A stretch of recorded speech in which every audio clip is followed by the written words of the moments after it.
Яко ми е изморено днеска. Нещо много работа, много жега, фитнес. И това си мислих, че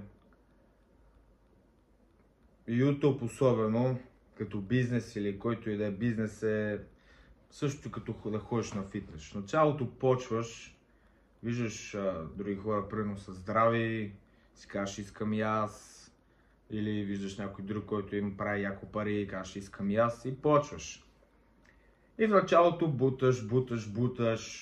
Примерно във фитнеса, поне при мен беше 5-6 месеца, поне да видя някакви резултати.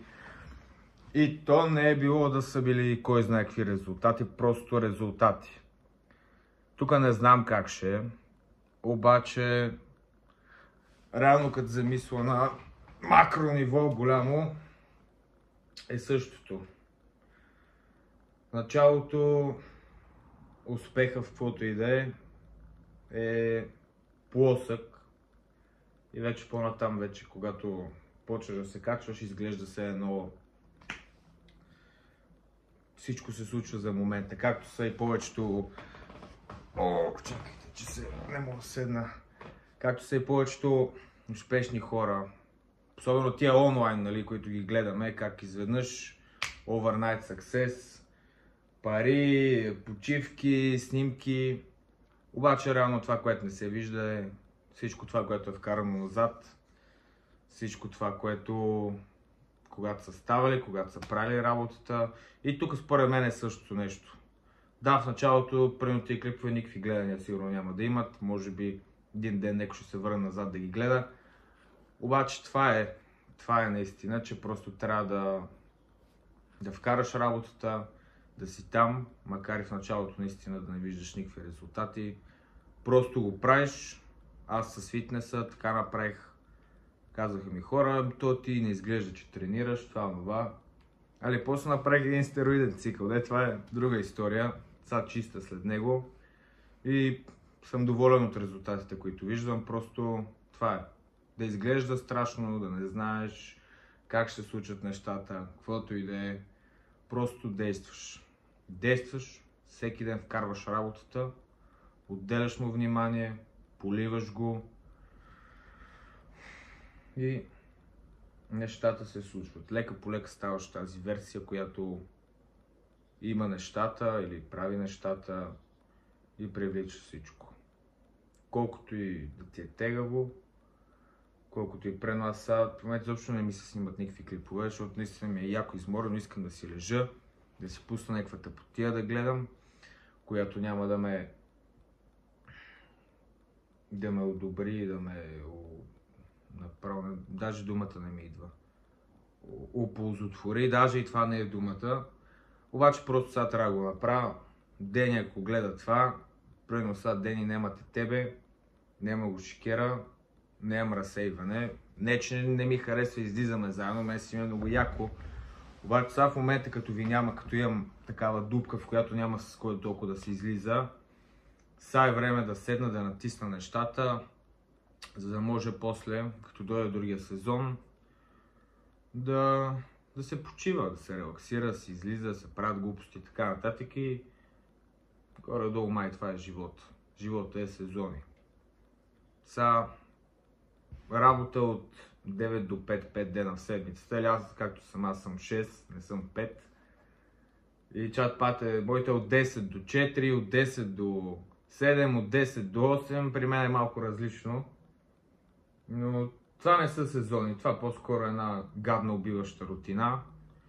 И аз лично за себе съм готов в това да вкарам всичко. Ако трябва по 12 часа на ден, не знам какво ще правя 12 часа, колко клипа ще правя, за колко време и така нататък. Аз съм готов да ги вкарам, защото това е нещо, което винаги съм искал. Нещо, което ме зарежда, нещо, което смятам, че ми е на сърце. И да, наистина, просто който и да гледа това, намерете нещото, което ви е на сърце и натискайте. Това важи за всеки бизнес, за всяка идея, за всяка професия. Вече наистина живеем в такова време, че с всяко начинание мога да правиш пари. Ако ти е страст да правиш кафета или фрапета, колко ти почнеш да снимаш как правиш, нали, кафета, да ги качваш, това. След това почва да те викат, нали, ела снимай тук това, ще ти платиме комисионна, след това можеш да си пуснеш продукт. Ето, това е моето кафе, пускаш мърч, вече имаш personal brand, вече хората знаят кой си е това човек, където прави това най-яките кафета и как почва всичко. Просто снимаш някакви малумни клипчета. Снимаш някакви малумни клипчета и ги качаш в интернет. Не е толкова сложно. Като се замислиш, да, в началото е страшно, аз това нещо го бавя сигурно вече година и нещо, да не кажа две. Обаче, като ми се струпаха някакви негативни и тъпи неща, дето не ми харесаха, в смисъл си как трябва да го направя сега или никога. Или почваш днеска, или след 10 години, когато гледаш назад и кажеш, би му майката, тогава можеш да го направя. Не, сега почваш от момента, сега единственото време, което съществува. И да, чакай да се върна, например, с кафетата. С кафетата почваш, примерно, снимаш, качваш, така нататък. След това си пускаш курс. Ето как да правите кафетата като мене. Това нещо се продава. Оттам пускаш твое собствено кафе. Ето ти вече имаш супер бизнес. Ти продаваш и услуга, и продукт. Услугата, хубавото, че тя е виртуална. Този курс ти мога да продадеш на 1 милион човека. Той няма да свърши. В смисъл всички могат да гледат клипчето.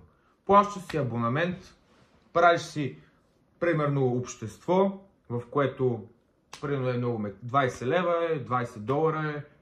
И всеки ден качвам клипчета, помагаме си, 20 човека, 1000 човека да влезнат, напред си сметката колко е. Хамза, той е един ютубър, арабин ли е къв, мекъв циганин е малко такъв. Пак почна така с клипове преди години, аз бях гледал от първите клипове, говореше за фитнес, аз тогава бях много дебел, грам не си харесвах тялото, но се кефих, нали, тогава много на физиката, която изградил. В момента много дръпна. Има в School платформата, има курс. В смисъл, то общество. Всеки месец ти дърпа пари. И струва $1. $1 е много малко. Да, обаче той в YouTube има, да кажем, 1 милион абоната и в курса му има 200 000 човека. $1 е нищо, обаче качеството, като го сметнеш, нещата се навръзват, нещата излизат. Искам ли още нещо да кажа? Имам ли още нещо на ум? Не, сега ще направя още 2 клипчета.